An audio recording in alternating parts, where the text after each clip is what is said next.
she looked at Tilly and went, "Oh, you're so beautiful." And I was like, Right, morning. It's the Chris Moyles Show on Radio X, and it's that iconic piece of music, the Mission Impossible theme tune, because look who's here. It's Mr. Simon Pegg. "Hey, Hey, come on, hey! that was a muted cheer." I get excited by the Mission Impossible music. So do I. It's great. I have a Pavlovian kind of response to it, Yeah. obviously, you know. And it's one of those, it's one of those themes that everybody knows. Yeah. And also, you can play with it. So you could just have a drone and just have a do-do-do. Oh, yeah. And you're like, oh. That's what, like, our composers always do that. You know, they kind of like try and do as many variations on it as they can. But it's, it's Lalo Schifrin. It's such a classic piece of music. Amazing. So the film is Mission Impossible: The Final Reckoning. It's coming out on the 21st of May. So not long to go now. And can you remember much about it now? Because obviously we were just chatting before we switched the mics on. This is 5 years in the making. Yeah, I mean, Dead Reckoning and The Final Reckoning, Yeah. We started shooting in 2020, September of 2020, and I've literally just finished my kind of ADR, which is when you go in and you do a few sound fixes. Wow. It's been a long one. It's been a really long one. On the sound fixes, were they? Was it just lines, or did you have to go, ooh? Sometimes you have to make grunts or breathings. Breathing is the hardest because you get sort of faint when you do it. Yeah. But mainly it's just if they're watching the film back and there's like a little noise over a line and they want to get it clean, you go in and you dub it so that it, you never notice it when you watch the movie. Wow. Unless sometimes you do. If you ever cut to a car in a movie and the characters go, "Why are we here?" and the other one says, "Well, because we got to do this, this, and this," that's because someone thought, "Oh, we need to explain this moment." Yes. So they'll do that.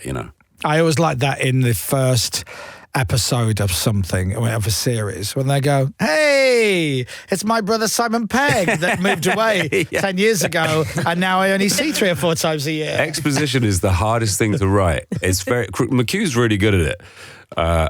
Because Benji often is the guy that's telling the audience what's happening. Yes. You got to bury it and make it not sound like exposition. Yeah. It can sound so clunky sometimes. But then there are films that I really, really enjoy, and I'll get halfway through them and I'll realise I don't fully know what's going on, but I'm really enjoying it. Yeah. And often with the mission movies, is that what I call them? The mission movies? Mission movie, that's what we call them. There's a lot going on. Yes. Sometimes there's just one thing and that's what we're focusing on. And then at other times there's like, okay, I've got to keep my wits about me now. So, because I was thinking when I was prepping for this interview with you, so this is part 2 of a 2-part mission. Story. And it's hard to talk about the new one without referencing things that happened in the last one, for those people who haven't seen it, which they should, because it's an amazing, amazing film. I love the mission films. So my notes were, how do we plug this with no spoilers? Because I was going to go, okay, so where does the film start? Where do we start from? And I'm like, well, we can't really talk about that without giving anything away from Dead Reckoning. Yeah, I think it's okay because, if you haven't seen it, I think you'll be able to keep up, but also, we're basically up against the most formidable enemy we've ever come up against in the RMF, which is an AI called the Entity, which can essentially do impossible calculations in terms of predicting what's going to happen. And in the last movie, it was all about obtaining this key, this cruciform key, which opens. Which we don't know what opens, actually, in Dead Reckoning. But it has great significance in terms of how we combat the Entity in The Final Reckoning. Now, I start watching the film. Obviously, I'm just a punter. I just get to enjoy it, okay? You obviously get asked, do you want to be in the next one? And you go, go on, I'll think about it. Yes, please.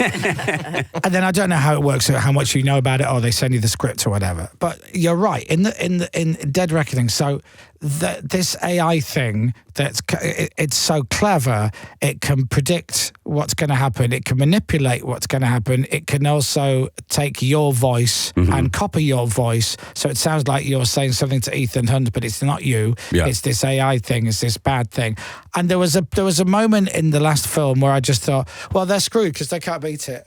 How they're screwed.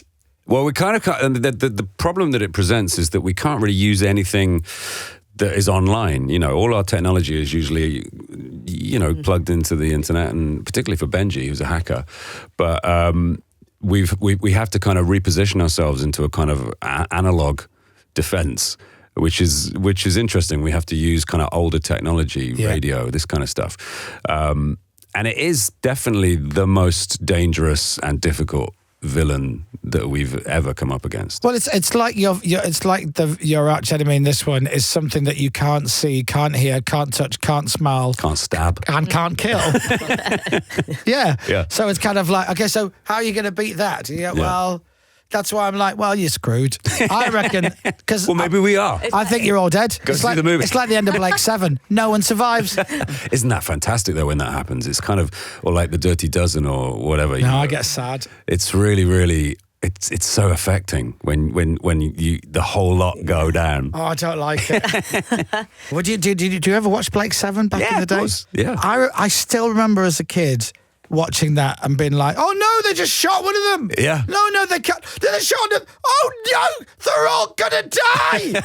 Because you get so used to that not happening now. Yeah. Like even if there's a scene where somebody gets shot, it might be episode 3 or 4 or something of a series, or 3/4 way through a movie, Benji gets shot, and I'm like, well, he's not dead though, is he? He can't be dead, is he? Because he's got to be in the next one, and they've got to save the day, and so it freaks me out. But you're right; it's a good way to keep the audience on the edge of the seat. But how amazing is it that we still remember that? That episode of Blake 7, which was a kind of, fairly low-budget BBC science fiction show. Hey, how rude. It was ahead of its time. It was ahead of its time. It had cardboard walls in that spaceship. Absolutely. That wobbled.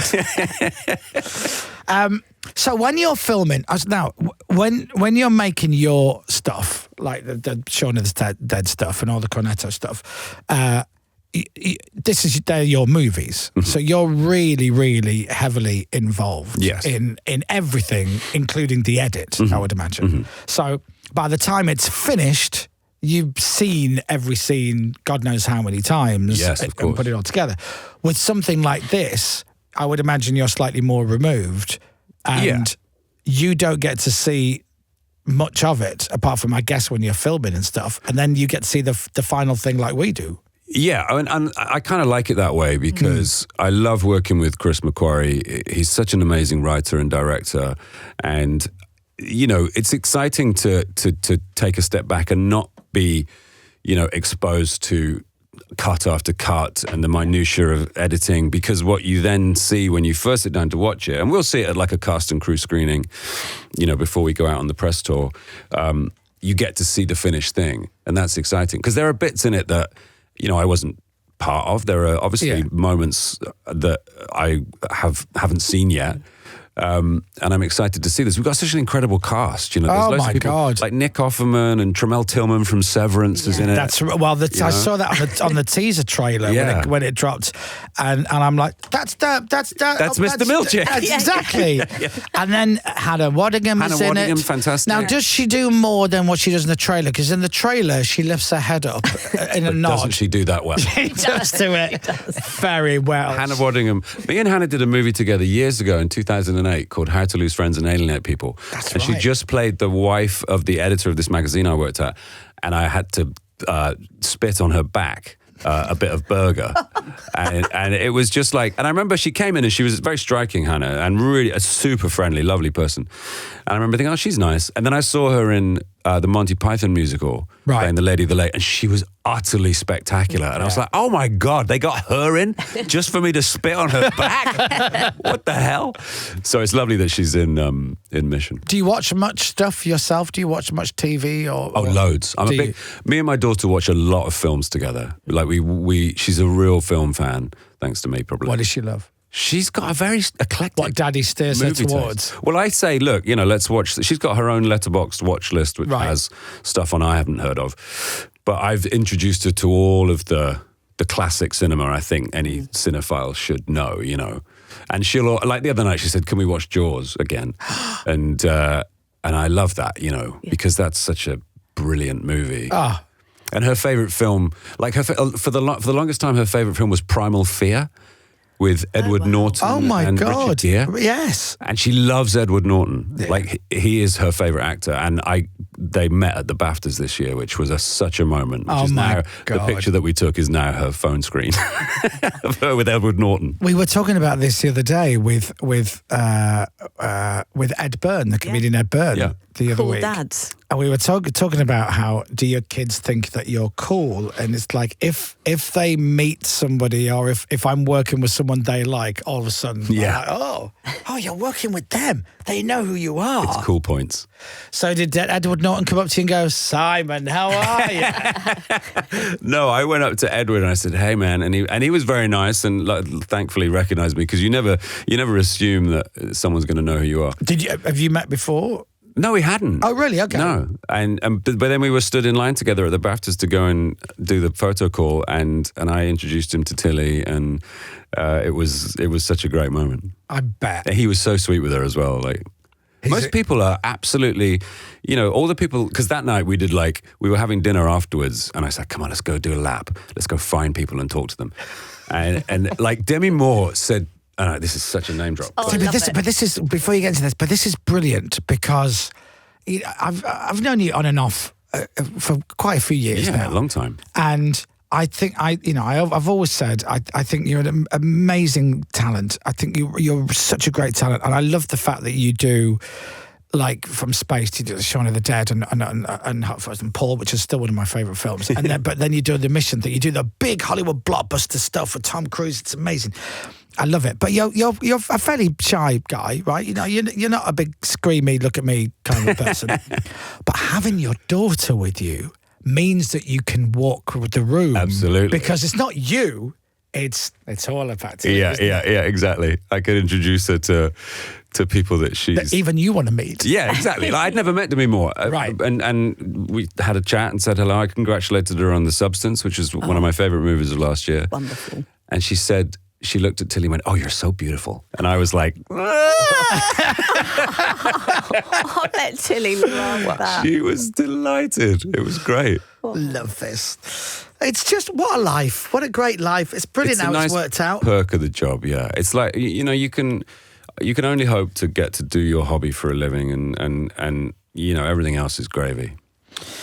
Okay, so what have we covered? We've covered the new film is out, Mission Impossible: The Final Reckoning, out on the 21st of May. You need to see it in the cinema. It's a classic blockbuster action film. I have a note here that says, is it really the end? Well, to paraphrase Morpheus from The Matrix, no one can be told what the final reckoning is. Lovely. You have to see it for yourself. I thought of that on the way in the car. I know I'm going to get asked that question. Let me see. Okay, let me see if I can get the answer another way. Have you booked any holidays for next year yet? Have you said to the missus, hold off on that second car? Or have you gone, go ahead, you can get it? I haven't booked any holidays for next year. But look, not for this year. But Mission could have spin-offs. It could have, there's so many other ways it could go. I can't imagine Mission without Tom, because... Well, don't let your agent know that. I get asked sometimes, what about like a Benji spin-off? Yes. And I'm like, well, it would just be like typing. Because he's really... This is another one of my notes. But the character of Benji's really transformed. He's come a long way. So yeah. Tiff and I watched... It might have been Dead Reckoning, and then we watched it... Oh, no, I think one of the Mission movies was on telly one night. Yeah. And I think it was the second one. So we said, why don't we go back and watch them? So the next night we watched Mission Impossible, the first one. Then the second night, i.e. the third night, we ended up watching Mission Impossible 3, which is your first one. That was my first one, yeah. Which really shocked me. Yeah. I'm like, no, you came much later than that. No. Because you've only been in it 5-6 years, something like that is what I was thinking. Try 20. I can't believe that. Yeah. It's 20 years this year that I did Mission Impossible 3. But I mean, I would recommend people to watch all of them before Final Reckoning, because there's lots in Final Reckoning that kind of ties in. Yeah. Well, the trailer, when we watched the trailer, I'm like, is this the official trailer? Because it looks like there's clips of the old films in there. Because it's kind of about Ethan's life. Yes. His whole life has come to this moment, you know. And because I said, don't put any clips of me in Mission Impossible 3 in there, will you? Because I look like a potato. Well, you have changed, it's fair to say. But the character's really changed. Yeah, you know, he's kind of evolved. You know, and let's be honest, we're a breath away from him becoming a proper badass. I would do any stunt that they asked me to do, but I couldn't. I just couldn't go to the lengths Tom goes to, because no one can. He risks his life. I mean, genuinely risks his life, because he really, really cares about, you know, the audience's experience, because he's a massive movie fan, and he knows that if it's him doing it and really doing that stuff, not just sort of, you know, having it done in a sort of digital environment, then there's an extra level of like of engagement from the audience, because they're thinking, oh my God, he's doing that, you know? And he does. And I mean, that stunt off the bike, let alone what he does in Final Reckoning, which is just bananas. But that's a show in itself. I think I watched a 20-minute documentary about him on that bike going off the mountainside. And the same when he was hanging onto the plane, which I think they filmed in the UK. Oh, there you go. On Rogue Nation, yeah. So that's, and it's just... I was on that plane, actually. Were you? I was sitting on the plane, because they did it like 3 or 4 times, and I'd already done my stuff in the grass in that ridiculous suit. So I got on the plane and I watched it from inside the plane with McHugh. Wow. It was really fun. Is there not a tiny part of you going, this could be the worst day of my life? Yeah, always. Any second now, if something goes wrong. There was a quiet sense of dread when we were up in Norway and we did the bike stunt, because he'd go off the end and then you'd see him come off the bike and he'd disappear behind the cliff, you know, and then there'd just be silence.